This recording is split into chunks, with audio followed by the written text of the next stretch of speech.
Welcome back, ladies and gentlemen. Yeah, new video for the secondary channel of mine. Marvel Rivals, ladies and gentlemen. The newest hot topic video game. Yes, I am a Black Widow main. Yes, I love sniping. Yes, my aiming proficiency that I saw last time was about 56%. So, in other words, I'm good and I don't care. But anyway, the man, the myth, the legend. Legendary Drops has made yet again another is a wake-up call video. First, I reacted to the Warframe is a wake-up call.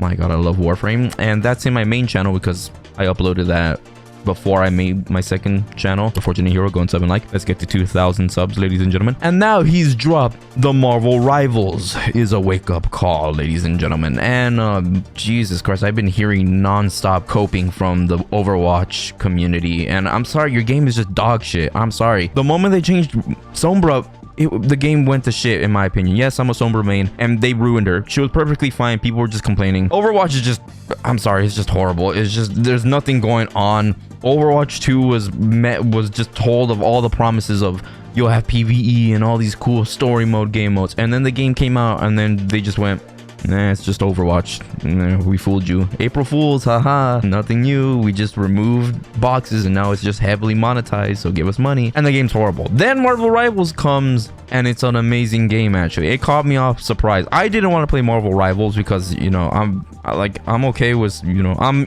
kind of into the whole Marvel universe and heroes. I'm not a big fan of it. I really don't care. There's some movies I enjoyed Iron Man and blah blah blah, cool, whatever. I'm not that heavily into the comic books. I'm not that heavily into like the superhero comics of Marvel or DC, whatever. Then my friends told me to get on it. I was like, sure, why not? It's a pretty freaking good game, ladies and gentlemen. I'm sorry, there's a lot of small little things here and there that I'm just like, why doesn't Overwatch have this? Dude, when you're looking at heroes and you hover over them, their icon like comes to life, and then if you move your mouse within the icon, you can see like the person moving. If you hover over Black Widow, she comes out, pulls out a sniper, and then she aims where your mouse is and she moves with. I know it's a small little thing, it just breathes life into the game. I'm sorry, but Overwatch doesn't have that. It's just, I don't know, it's a dead game. People are coping. That's all I know, basically. Let's see what Legendary Drops has to say about that. And yes, I don't have a webcam, so you will be seeing post gameplay like this. Boom, thank you, editor. Post gameplay webcam. Anyway, let's start watching it, ladies and gentlemen. Okay, let's start. Remember to sub and like, ladies and gentlemen, and let's get on to the video. Marvel Rivals is a reckoning. 20 million players in under 2 weeks. Christ. That is insane. What is going on? I think Marvel Rivals is like it's fun. It's one of the flashy, biggest games right now on Steam, isn't it? Character designs I have ever seen in any Marvel property. Period. And on top of that, it has a battle pass that doesn't expire. Thank you. Oh, it doesn't? Thank you so much for this lesson that you were teaching to the industry. I didn't know that. I remember checking the season pass and I saw like there were, I'm guessing this is it. I remember seeing like, it shows like these little comic book thing. I don't know. I remember clicking on the season pass and seeing different like little things. I'm guessing those are the multiple season passes that they don't. Oh, I didn't know that. Dude, I even said this. It would be cool if games did this. I think I remember saying this when I was reacting to Destiny. I don't remember. I said it. Jesus Christ, I'm falling in love more with this game.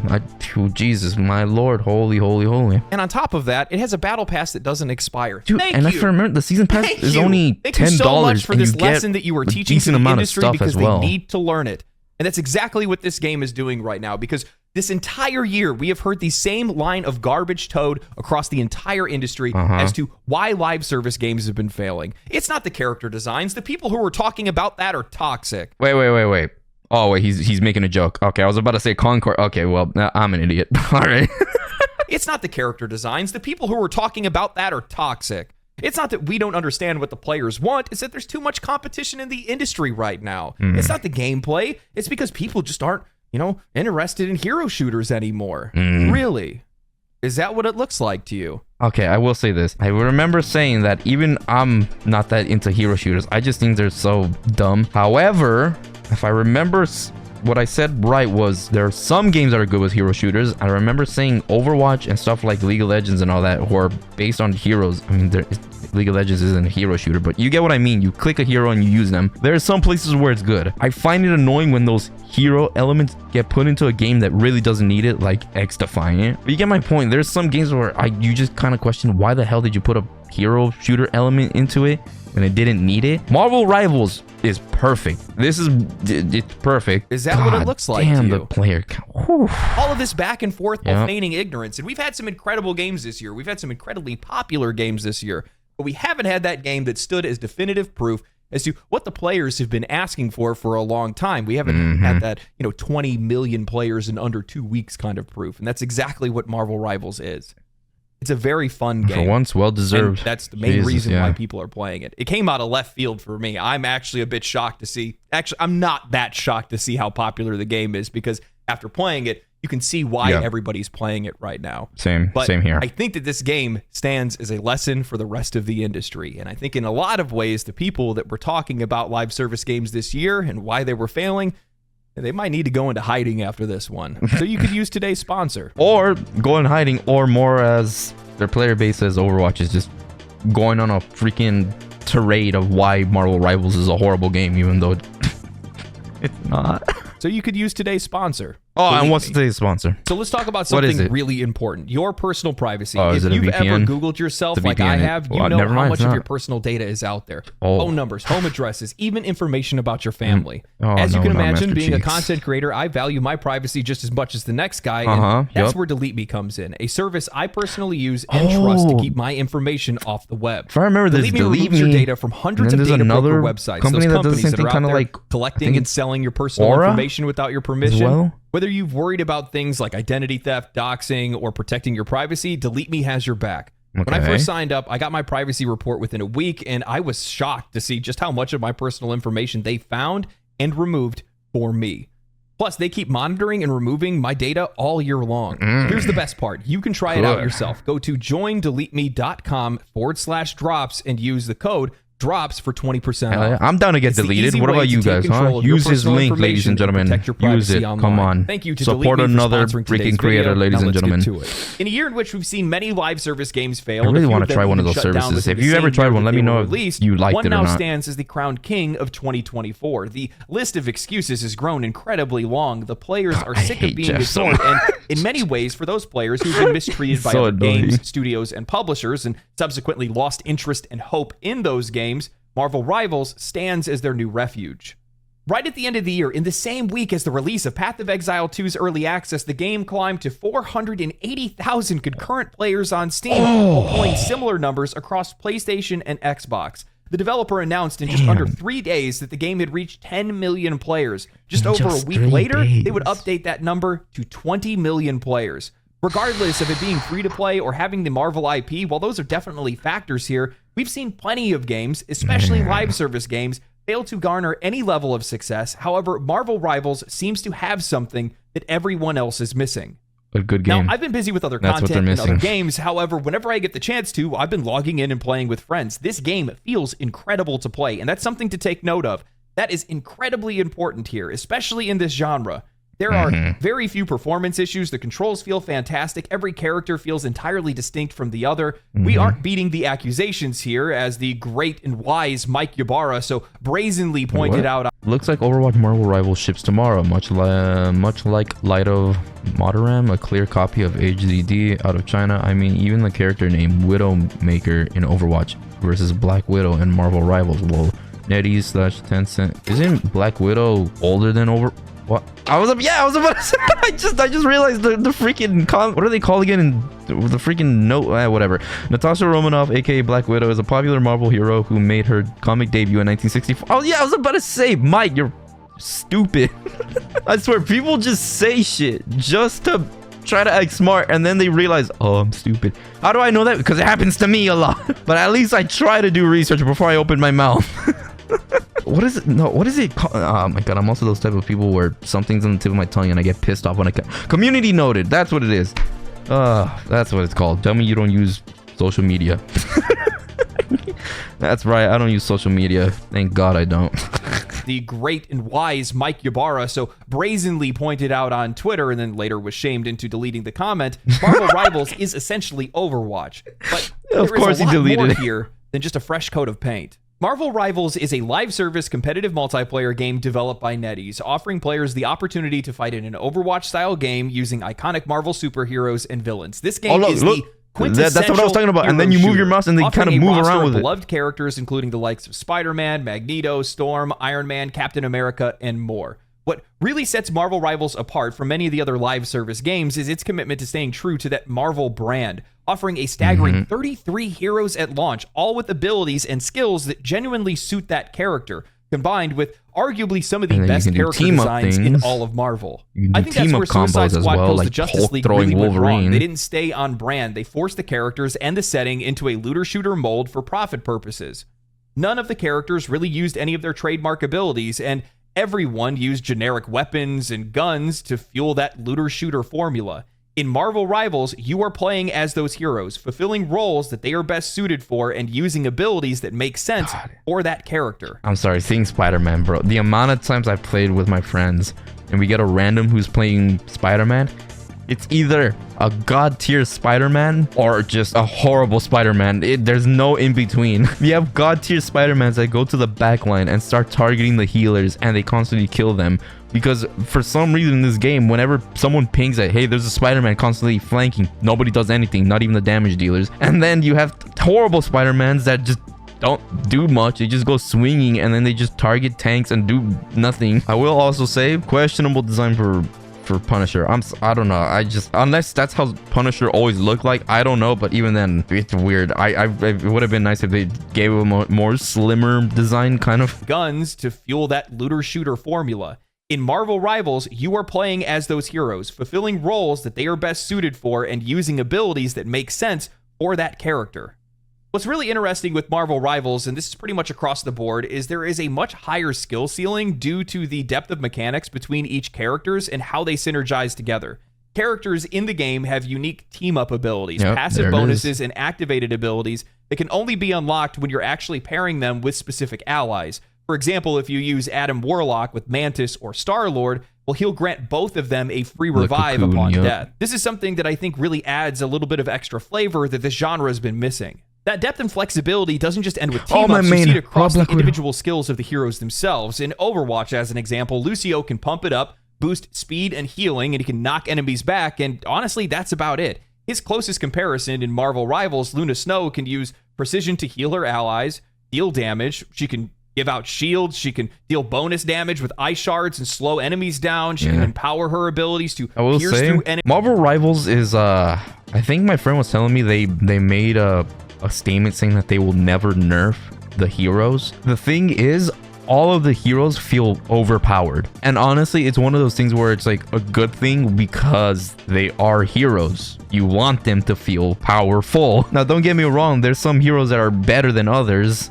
and you can definitely make a tier list and say whatever you want, but in the end of the day, they're pretty powerful if you know how to use them. They're pretty much overpowered. I mean, how many times has a freaking Moon Knight just suddenly thrown an Ankh and then a couple of hits on the Ankh, boom, everybody's dead. That's how heroes and villains are supposed to feel. They're supposed to feel powerful. She can give out shields, she can deal bonus damage with ice shards and slow enemies down, she can empower her abilities to pierce through enemies and allies, and she has an ultimate that can either heal or increase damage. There's a lot more in the way of skill expression and role flexibility across the entire game. Now, what that means in gameplay is that while Marvel Rivals is a bit less accessible than Overwatch is, it has a higher barrier to entry for competitive play due to the depth of the character roster and their abilities, but a meta is much harder to pin down in a game like this. Because I feel like Marvel there is Rivals a lot more in the way of individual skill expression a couple between of games, each character, and by extension, every match feels much more fresh because not every player plays the same hero the same way.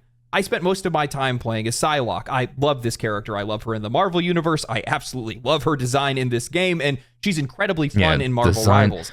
I mean, design-wise, they know how to captivate their target audience, okay? Oh, the amount of Gunnar skins.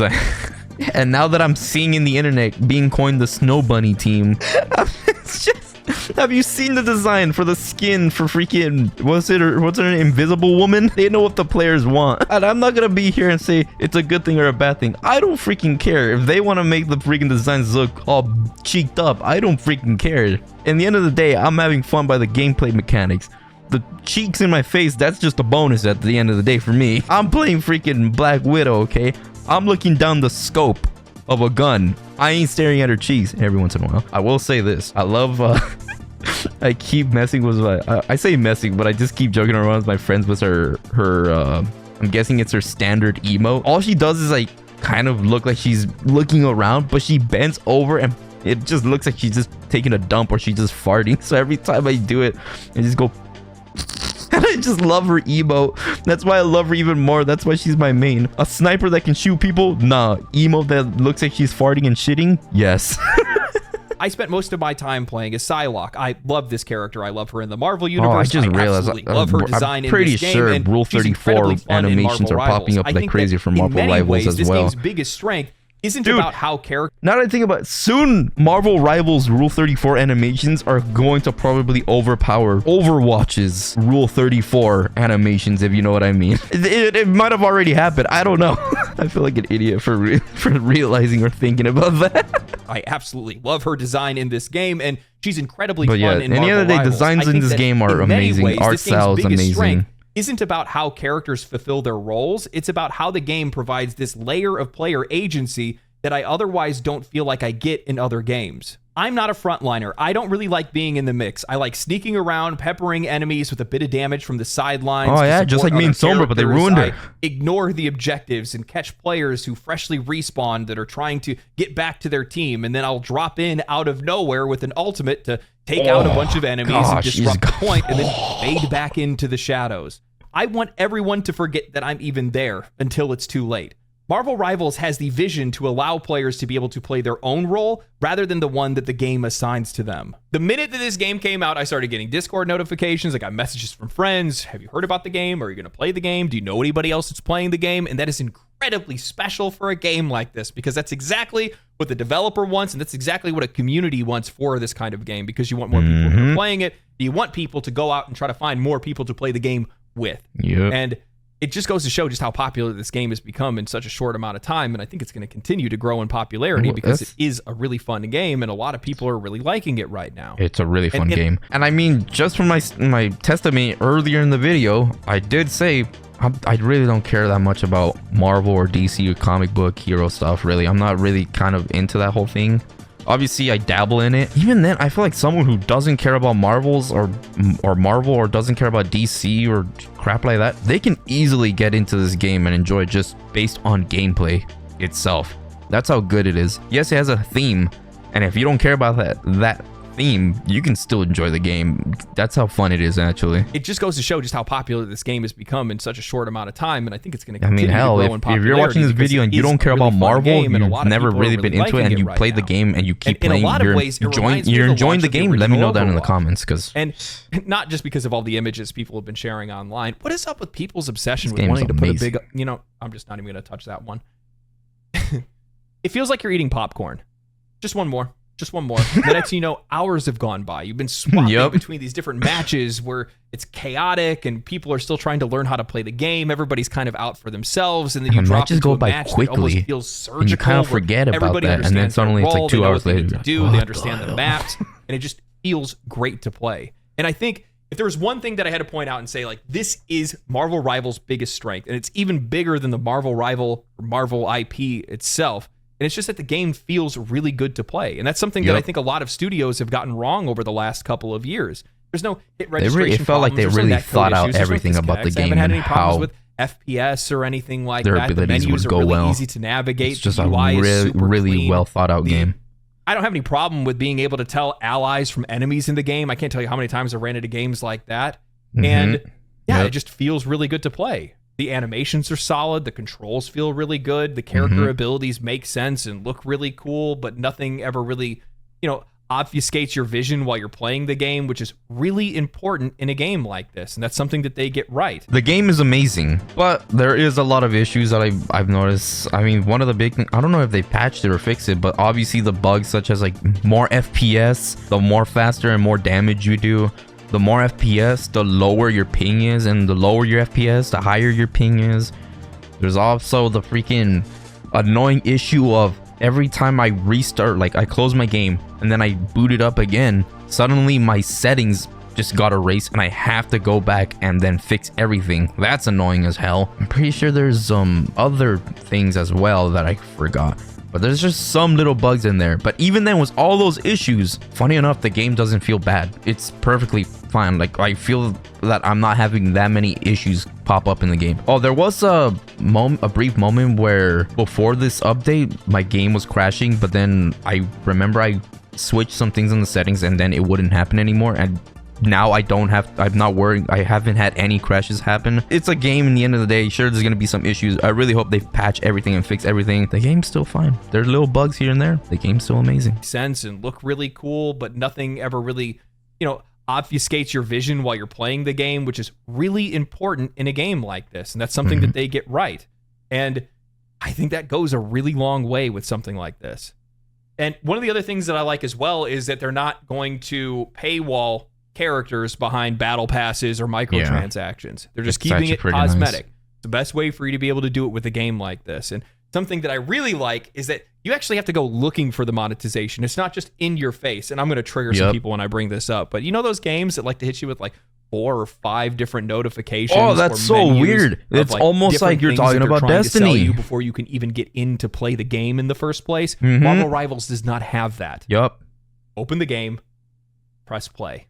Simple. You're in a match. Simple. Destiny 2, you get into the game, first time ever. Hey, check out this. Hey, check out this. Hey, check out this. Hey, check out this. I said this last time in one of my old, one of the previous reaction videos. Destiny 2 pop-up ads. You get bombarded with it constantly. And I said, it's bad when Destiny 2 has more pop-up ads than a prawn site.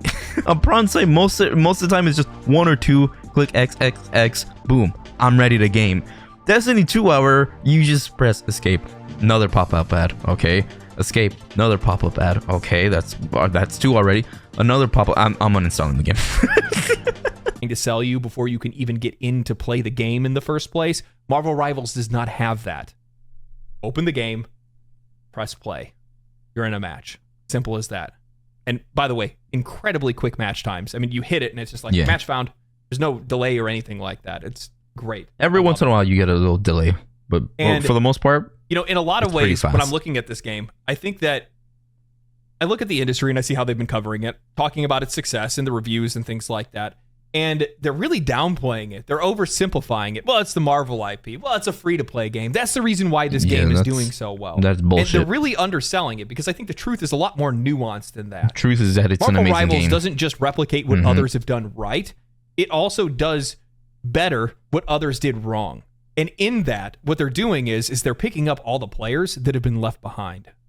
A really popular discussion that I've seen recently is both games executives and games media that have been writing this line of games being ripoffs of successful games, and that's the major factor as to why those games have been able to find any success, which, yeah, duh. Sure, but at the exact same time, there's more to it than that, and that undermines the success of that game. We saw the same thing with Palworld on its release. Its design and gameplay elements were definitely emulating Pokemon. There's no doubt about that, but a mere copy doesn't find 25 million players the way that Palworld did. Or now 20 million players for Marvel Rivals and its inspiration that's taken from Overwatch. Now, I will say I find it incredibly rich to see that Mike Ybarra, ex-Blizzard president turned sports betting CEO, now there's a career change that makes a lot of sense. It tells you a lot about the industry today now, doesn't it? However, he went to Twitter to say, looks like Overwatch Marvel Rivals shifts tomorrow, much like Light of Motrium, a clear copy of Horizon Zero Dawn out of China. I mean, even the character name, Widowmaker in Overwatch versus Black Widow in Marvel Rivals. Such LOL, a moron, dude. NetEase, Tencent, all the same. Ironic coming from somebody that used to work for Blizzard, a company that outside of a few hits has built its entire empire off of copying successful games, modernizing them, and then re-releasing them to even more success. I mean, Overwatch isn't even original. Most of its core mechanics and premise were directly taken from Team Fortress 2. But I've seen a lot of people comment on this tweet. However, the one thing that I see that apparently nobody else does is fear and coping. If Palworld ever beats the sales of a Pokemon release, if Marvel Rivals buries Overwatch, if Light of Motrium outsells Horizon, what does that say about the empires that you've built and the games that you've made? If somebody can simply walk up, take what you've done, make it more fun, more edgy, more sexy, or whatever, and then immediately find success, aren't you the one that's failing to meet your customers' needs? Up, Overwatch was massive when it first released, and it held that popularity for a long time. And they just could have kept working Overwatch 1, but no, they decided to pull Overwatch. Game. They killed their competitive scene by getting rid of the Overwatch League. They erased the original game when making Overwatch 2, effectively bricking physical copies just... And then you nerfed Sombra. You just had to ruin her. You had everything, but you was your pride. You just had a... You just could have kept it normally, but you ruined it. There was nothing wrong with Overwatch 1. I feel like if they just would have kept Overwatch 1 and just kept updating it normally, it would have been fine. But no, Overwatch 2. And the fact that people decided to actually believe in Blizzard, that we're gonna add this, we're gonna add all this stuff. Don't worry, you can keep playing Overwatch 1, but you can still play with people that are in Overwatch 2. It's gonna be the same. And then look at what happens. I'm pissed. They killed their competitive scene by getting rid of the Overwatch League. They erased the original game when making Overwatch 2, effectively bricking physical copies just because they wanted to push people into a new microtransaction ecosystem.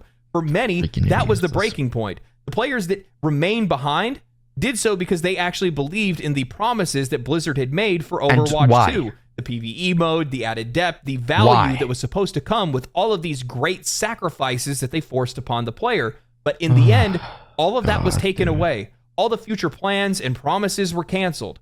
What they were left with was a stagnant live service game that was no better than the original version, that barely even changed, and had only taken their money and their hope. There's no loyalty there anymore. So when we see a new game like Marvel Rivals step out onto the scene, it has a ton of recognizable characters, more depth, and a clear vision of the future. Well, it's easy to see why players would go to play that game. I mean, Blizzard is practically forcing them to at this point. That's why I always thought it was odd when I would see how often games media would talk about why Sony's Concord failed, claiming that it had to do with the fact that the hero shooter genre just wasn't in style anymore. It had nothing to do with that. In fact, I would like to believe that there's probably a growing hunger out there for something to replace Overwatch, because there are so few experiences like that in the market right now. There are so few low commitment, fun games that have great multiplayer experiences with low bars of entry and high ceilings for competitive play. That's why Overwatch succeeded for so long. It stayed true the entire time. Marvel Rivals is finding success because that need is still there in the market. Concord didn't fail because of the genre. It failed because it lacked the one thing that Marvel Rivals has in abundance. It didn't make any sense. Pay $40 for something you can get for free on Overwatch, and Overwatch is better. Marvel Rivals said that Concord didn't bring any unique value, and that's the reason why it failed.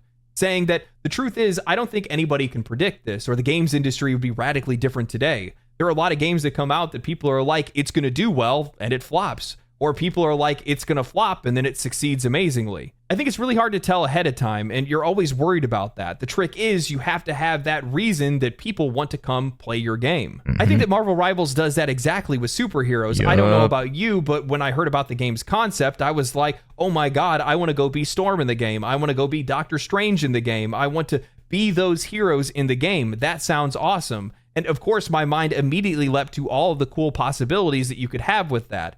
And that's what I think will pull people in. And I think he's right. Heck, I don't even remember any of the names of the characters from Concord, and I don't think anybody will. Like I said earlier, the game, just by itself, the gameplay is enough to probably reel in people that don't even care about Marvel. But obviously, big thing is, if there's a lot of people that are into comic books and Marvel, the moment they heard this game was coming out, I'm pretty sure that same reaction, I want to be Storm, I want to be Hulk, I want to be this. Then you pair it up with the gameplay, it's amazing. Then you pair it up with, not only does it have these heroes, all the heroes feel unique with their own abilities. Then you realize, oh crap, these heroes are overpowered. Then the fact that not only that, they also did their research where most of the cosmetic is kind of based on some of their like old things, like the Invisible Girl, the Gunnar skin. I forgot what she turns. It's apparently something about she lost her baby or something, and then she turns evil because of, I forgot what villain freaking starts messing with her mind, and then she turns into this evil girl, and then Mr. Fantastic brings her back by being misogynistic. I'm not lying about that, apparently. And then boom, now you have that cosmetic. You know, they do their research. Then you have the team up abilities, where it's like basically a translation to certain references in old comic books of how they teamed up before. Whatever, just the game just does everything right. Something that Overwatch clearly is dropping, and it just doesn't do well.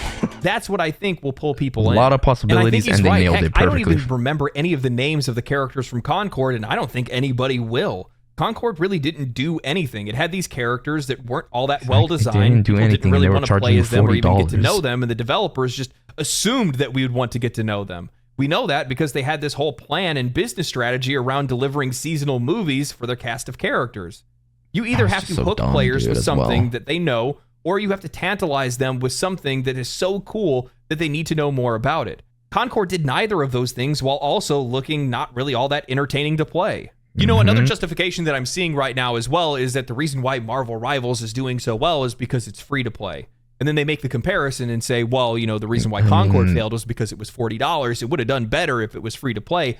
I don't think that that's as big of an impact as many in games media or even the industry more people, but in the end of the day, the game is just bad. From my perspective, when you make a game free to play, you're essentially just removing the ceiling on what kind of success a game can have, because you can basically reach any audience anywhere at any economic status. But at the end of the day, if a game is good enough or interesting enough, or it's a game that players just genuinely want to play, they will buy that game. I mean, Call of Duty still sells gangbusters. And I don't even know why. Overwatch wasn't free to play when it first came out, and it still did really well. My friend is one of those people. He keeps buying the game and keeps buying cosmetics and keep telling him why. I just don't think it's as big of a factor as people make it out to be. People will buy the games. We've seen that all year round. The most successful games this year were games that were sold, not necessarily games that were free to play. Look at Black Myth Wukong. Look at Baldur's Gate 3 last year. Look at Elden Ring. Look at Elden Ring Shadow of the Erdtree. There are tons of examples of games that sold just fine and really weren't limited by the fact that people had to pay for them. You know, it's actually crazy is that I can't remember exactly what video this is from. I'd almost guarantee it's from a wake-up call. But I talked about how none of these live service games, none of these publishers are out there creating any goodwill with their audience. All they're doing is creating a scenario in which players are ready to be taken away from them at any given moment, because all they do is take. They just take. It's always a net negative for the players and a net positive for them because they keep making money. And because of that, you're not building any loyalty. And that's why I think a game like this is succeeding, is because in a lot of cases, players have been burned by other games that have been waiting for something else, and this is the shiny new toy, and it looks really fun and cool, and it's recognizable, and that's why players are going to play it. And what's crazy is that any company could build loyalty. They could actually hold on to their player base. I think a really good example of this is Path of Exile and Warframe. Years of custom. But they make it too difficult. Why? Because they're either stupid, incompetent, or they just know downright what they're doing. It's the most simplest thing. Don't be a moron. They can easily do their research and go, all right, let's see what Call of Duty is doing bad. Let's see what Bungie's doing bad. Let's see what this other company's doing bad. Let's not do that mistake. Super simple. Get on it. And they just choose not to. Why? Like I said, money greedy, incompetent, stupid, or they know what they're doing. They just want your money. Player base. I think a really good example of this is Path of Exile and Warframe. Years of customer satisfaction, and those players are stuck to those games. They're not going anywhere.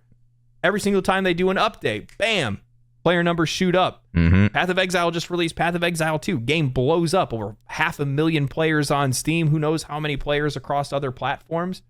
Blizzard could have done that, but they didn't. They instead wanted to milk their players for all they're worth. And while I don't think we're going to see, a massive impact in the player base of Overwatch immediately, we probably will see it over time, because keep in mind, those players are invested over there. They have skins, they've been playing the game, they understand the game, they know the meta.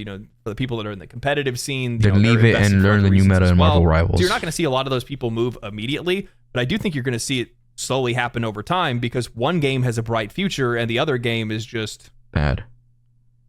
Yeah, I don't know. A perfect example of this is I got a short from Flats about him talking about a feeling of I want to go back to playing Overwatch. In the short, he goes, yeah, I always had this small feeling of going back to Overwatch whenever I'm playing a game. But when I'm playing Marvel Rivals, I have 0% of no need of going back to playing Overwatch. I mean, that screams a lot. I know that boy plays a lot of Overwatch, but for him to suddenly go, yeah, I'm playing Marvel Rivals, don't care about going back into Overwatch right now, it screams a lot. I think that Marvel Rivals director is absolutely right when he's talking about creating something to entice players to come over to your games.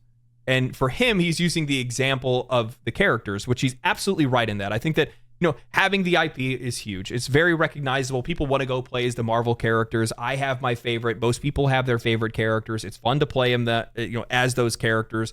And it's also fun to fill that player fantasy or that power fantasy of playing as that character and using their powers against other heroes and stuff like that. But one thing that I think that Marvel Rivals has proved that the industry is not going to be very happy with, and it's that players do care about how their characters look. Something that I've taken a while to figure out how to properly voice is that games across the board need to do a better job at inviting players in to actually play their games. And making your game beautiful and attractive is the best way to do this. Now, I mean this figuratively and literally. Dark Souls or Elden Ring don't need hot characters to bring you in. It hooks you with the setting, the vistas, the brutality. Path of Exile 2 entices you with the grotesque nature of its world. However, games that the player character is the main focus, narrative-driven RPGs, or in this case, the hero shooter genre, it is incredibly important to make sure that those characters are going to attract the player in to actually want to play as those characters, to learn about them, to be them, and ultimately buy cosmetics for them. Marvel Rivals understands this and executes on it with style. Before this game was even released, I cannot tell you guys how many times I saw images of Squirrel Girl floating around Twitter, Reddit, and Discord conversations. Hell, the first time that I was even introduced to this game was because of a tweet that I had seen where apparently one of the models that had posed for one of the characters and their CGI had been leaked. And the body model for if I remember, the team for Marvel Rivals actually openly gives out the models, and then people were checking it and they realized, damn, the freaking level of detail and attention is off the chart. And I saw one about Squirrel Girl. Pretty obvious a lot of people care about their cosmetics. I mean, you have Call of Duty, there's Fortnite with people buying skins, there's freaking Warframe, where they say the end goal of freaking Warframe players usually is fashion frame, where you just try to make the best looking freaking Warframe possible. I mean, it's pretty obvious that people care about their appearance. They won't care if it's a bad game though, however. The amount of freaking Gooner skins that I've already seen on freaking Marvel Rivals. And then obviously the infamous freaking, I saw the Black Widow short that my friend sent me about how they made her look even thicker on that freaking snow skin of her. And the body model for Psylocke proudly let everybody know that that was her ass in the video game. Rivals has some of the slickest designs that I have seen in this year so far. They do an insane job of blending comic designs and anime designs in a way that doesn't take away from the original art of the characters. They still remain just as iconic, but they're updated for more modern sensibilities and tastes. You want to play as these characters, and the game invites you to do that because of how great they look.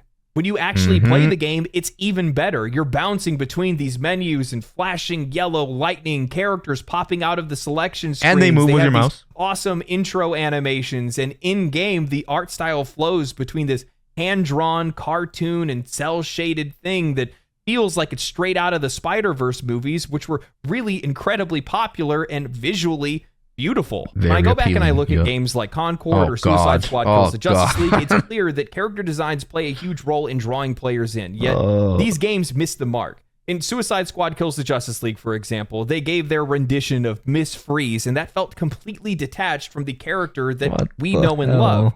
When you look across all of the characters in Rivals, every single design jumps out of the screen, showing you something fresh, interesting, and recognizable. And I think the same thing can be said for Concord, where the characters just felt completely forgettable. They didn't inspire curiosity. The designs felt so generic that there really wasn't even a reason for you to care. There was nothing about the game that screamed come and play, nothing to make you want to learn about their backstory or even experience the gameplay. And I think it's really important to take notice that Marvel Rivals has completely avoided this broader trend that we've seen across the industry, this heavy lean into socially progressive design choices that, I'll be honest, I just don't find them aesthetically pleasing. Nothing to do with personal beliefs or ideologies. I just don't think they look interesting or cool, and oftentimes they feel forced and uninspired. Characters that are introduced with seemingly little depth, lacking substance, and designs that are so clinical and uninspired that they fail to generate any excitement or interest. Instead, they're just turning players away. I've seen a lot of people ask the question, why do you even care? If you don't like the way that it looks, just don't play it. And that's the thing. People are not playing these games. They are failing by either creative choices or choices that are rooted in their own worldview. I want games to succeed. I want games to do well. I don't want developers to lose their jobs or studios to go out of business. I want more games to play, and the only way for that to happen is for more studios and publishers to face reality. Baldur's Gate 3 and Larian Studios' director of publishing, Michael Dowse, stated this perfectly. He said, 2025 and beyond is going to be an extremely tough time to ship a game, with division spilling into everything. I have one practical piece of advice that, to some, seem controversial, but it's crucial. Anticipate, don't ignore, or ridicule, or stoke. Figure it out, navigate the waters, even if you think they're unfair, or that the sea shouldn't be that rough. The reality is that it is. And he's absolutely right. Bars. That's just the reality of the world. Ultimately, when a game fails to deliver on its foundational elements, strong, engaging characters and designs that invite players to connect, everything else becomes irrelevant. Players need to feel drawn into these games' world, and they need to be invited in before they can even get to the gameplay. While many may wish that the world was different and they want to project their worldview onto their games and their characters, you are selling a commercial product that people are expected to buy for you to stay in business. And if they don't like the way that it looks, they're not going to play it. Now, I want to be crystal clear on this because this is social media. People can and will frequently take you out of context and completely miss the plot when it comes to these conversations. So I'm going to be literal as possible. Looks alone will not and cannot bring you continued success. They can garner attention, but clarity eventually will take over and interest will be lost if there's nothing else there beyond the looks. A perfect example of this is The First Descendant. This game has some of the hottest character designs that you can find in gaming without having to private your Steam library. Many people celebrated the release of The First Descendant. Where is it? Where is it? The infamous ass shot. Yep, wait for it. The first week of its launch. It was well received on console, and it quickly became the flag to fly in the face of developers that were creating games for... Dude, I swear, when that trailer dropped, I remember suddenly I was just watching YouTube, and then that freaking trailer dropped. All I see are just two freaking fit-ass cheeks just bouncing in my face, and I'm just like, oh, what is... Oh, it's First Descendant. But it's true. There's some games that just lean too much in the freaking aesthetics. Literally, pun intended. But the game is just meh. They're really hoping the player base are just high-tier level gooners that are just there for the ass shots instead of the gameplay. And I feel like there are people like that. And if you are, Jesus Christ, you need help. No amount of good-looking characters and cosmetics is going to make your game better. I mean, for me, that's the example of Call of Duty. Call of Duty is just nothing but skins nowadays. That's all they are. Remember when Call of Duty used to be, hey, you get a skin for performing well in the game, get 5 headshots, get 5 bloodthirsties, here's diamond because you earned it. Now you can basically just buy skins. That's it. That's all Call of Duty is now. It's just skins. That's all it is. The gameplay is just meh nowadays for me, really. It just doesn't hit as hard as Black Ops 2 or MW220 or like the old MW2. I will say 2019 Modern Warfare was actually pretty good. It was like a good blend of cosmetics, and then the gameplay was actually pretty nice. I enjoyed it a lot, and then they got rid of it. It was well received on console, and it quickly became the flag to fly in the face of developers that were creating games for the mythical modern audience and the journalists that defended them. I played The First Descendant. I reviewed it on this channel, and while I felt it controlled well, it was one of the most shallow games that I've ever played. It was repetitive, it lacked diversity in gameplay, in content, and its progression and monetization. If you want to play a game similar to that, just play Warframe. You have Gooner skins in there. Look at Amber Heirloom skin. All the fairness and generosity. Overall, the game just had no soul. And to nobody's surprise, the game lost 94% of its player base since launch. Ooh. And the truth of the matter is, you need to have more than that. And I think that Marvel Rivals is likely going to be that proof of concept. It is shown that success in live service, or any game for that matter, is about making a game that resonates. It's about the combination of all factors that make a game successful. Basically, to dumb it down, you need good game. If good game good, people play. When people play good game, then you make ass skins, and then people will play more because they see ass was good gameplay. Genius math equation, ladies and gentlemen, by the Fortunate Hero. There you go. How can I make it into an equation? Good game equal good gameplay plus ass. Einstein has E equals MC squared. The Fortunate Hero has good game equals gameplay plus ass. Going to be that proof of concept. It is shown that success in live service, or any game for that matter, is about making a game that resonates. It's about the combination of all factors that make a game successful. Marvel Rivals performs well, it's smooth to play, it has accessible gameplay that feels familiar yet fresh, it has a lot of depth, I will say, it has a high ceiling. That was another thing as well. Every once in a while, suddenly you get random freaking frame drops, and it's kind of really annoying. That's another thing I forgot to mention. You'll be playing perfectly fine with no lag, no nothing, and then suddenly, boom, you're dropping from 100 frames or whatever that you have down to like 20 frames, and you're just going, what the hell? I don't have anything else running. Oh, and the other issue as well I've noticed, it's weird. The game runs well, but optimization wise, it's I feel like it's bad because Jesus, man, the temperatures on my freaking PC, the CPU jumps to like close to 80 degrees and then my freaking GPU is at 80 degrees high, when other games I don't really reach that temperature. It's just burning my freaking system. Marvel Rivals performs well. It's smooth to play. It has accessible gameplay that feels familiar yet fresh. It has a lot of depth. It has a high ceiling for skill expression. It has some stunning artwork and character designs, and most importantly, it's a game that understands what players want, respects it, and understanding your player base. And it's just a fun game. At the end of the day, that's exactly what we need these games to be. It's the most important thing, is for these games to be fun and enjoyable, and that's exactly what Marvel Rivals is. It's very light. It doesn't feel high commitment or anything like that. I love the character designs. I love the animations of the game. I just like playing the game. It's just fun to play. And that's what you want from a game like this. You know, I've seen a lot of the reviews for this game talk about how it's just a messier version of Overwatch. And while I think that's true in some cases, because there's so many characters and they have so many abilities and there's the synergies and the team ups and stuff like that, at the same time, that's kind of the charm of the game. That's why the game's so much fun, is because of the chaos. It's one of those things where it's actually more difficult to describe and it's better off experience. So I highly recommend, if you guys like these kind of games, go give it a shot. I think it's really cool. And plus, on top of that, I just like to see games like this succeed in the first place, because I think they do show off a really good example of what players are looking for in games today. What we're looking for, and what companies should be striving for other developers to emulate that success and follow the leader in this case. And you know, to be honest with you, this game came out of left field for me. I was not expecting this game, and I keep doing this to myself. I had written this game off entirely because I saw it was made by NetEase. And I am one of those people that used to have a bias towards a lot of Chinese game developers because I was always seeing the same kind of games coming out from them. Usually just blatant cash grabs, gotcha games, things like that. And it's just not for me. I like things that value my time and money. And oftentimes the games that were coming out of there were games that didn't do that. And I had written off Once Human. I was proven wrong. I've written off Black I actually haven't played Once Human. I don't know. Wrong. I don't know. Wrote off Marvel Rivals. I hear it's a good game, but Steam reviews are like mixed, and I just don't know. It's a game that I don't know if I'll get into. Not my not sell myself up river when it comes to some of these games anymore. But you know, it's crazy to see like what is going on with China. Genuinely. I'm wondering if it's just because of the fact that they're not dialed into like the social politics and like social progressive nature. They're not of, like, freaking just, getting general discourse hammered down by social justice, they just freaking warriors and social political what consumers want to buy as a product. Just making a game simple, and they ignore everything else.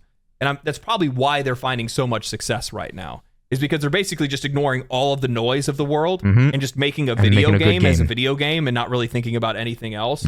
And it goes a long way. It's giving them and bringing them a lot of success. And I think that the crazy thing is like the East in general has cleaned up 2024. 2025 is probably going to be just the exact same thing. Because if you looked at the Game Awards, a lot of the biggest releases were games that were coming from the East. Capcom's cooking. You got a couple of the other Chinese developers that are cooking right now. You got some South Korean developers are starting to cook a little bit. They just need to get off of that bad monetization stuff.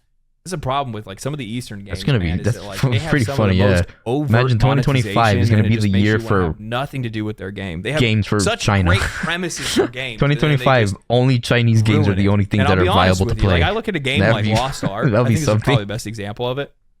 Lost Ark, as a concept, is such an incredible game, but the problem is that you put all the like gotcha mechanics with leveling up weapons. I really don't know anything about, and I really don't care about that game as well. Play a game like that in the first place. If you're playing an MMO, it's to get cool weapons and equipment and make your character stronger. But when you make people pay for that, well, then why would I even play the game? Yeah, exactly. The achievement of getting that stuff rather than buying it is the reason why people like playing those games in the first place. It doesn't make any sense to me. I don't know. Anyway, speaking of 2025, this is likely my last video of the year. I just want to say thank you guys for everything. Happy New Year, brother. This year has been... You're still rocking that same mic stand as me. I was laid off this time last year, and in a year's time, here I am now in a new career that you guys have so graciously given to me because you guys support this channel, you guys support the videos, you share the videos, you subscribe, you like the videos and comment and hang out in the Discord and show up to streams and stuff like that. And it's changed my life in an indescribable way. I'm not a rich man or anything like that. I'm just living a solid life, and I'm doing something that I love to do, and I appreciate you guys for empowering me to be able to do just that. And I just want to say thank you. That's it. Stay cool, stay righteous, stay safe, and Merry Christmas, you filthy animals. All right. Family. And that's the end of the video, I'm assuming. Go to joindeleteme.com. Oh, join delete me. Delete yourself. 20% off. Join his. Go to his. Off. It's the easy way to take control of your personal information and protect your privacy online. Thank you to Delete Me for sponsoring today's video. Now let's get to it. That was the end of the video, ladies and gentlemen. Remember, go and check out his video. Go sub to his channel. Remember, like the video. And if you want to delete yourself, I'm pretty sure he has it in his description or in his comment. Go and click on his link, ladies and gentlemen. Anyway, yeah, Marvel Rivals. It's just an amazing game, really. That's all that can be said. And like I said earlier, if you're like, exactly what I said, you don't care about Marvel, or you never really knew anything about Marvel but played this game and you enjoy it, I mean, let me know, because you're living proof of how good the game is, basically. Like I said earlier as well, it'd be nice if they fixed those issues of random dropped frames and basically turning my PC into an oven, and you know, the whole resetting my settings and you know, all the other stuff of FPS and all that. I don't know if they patched it or not, but it'd be nice if they did.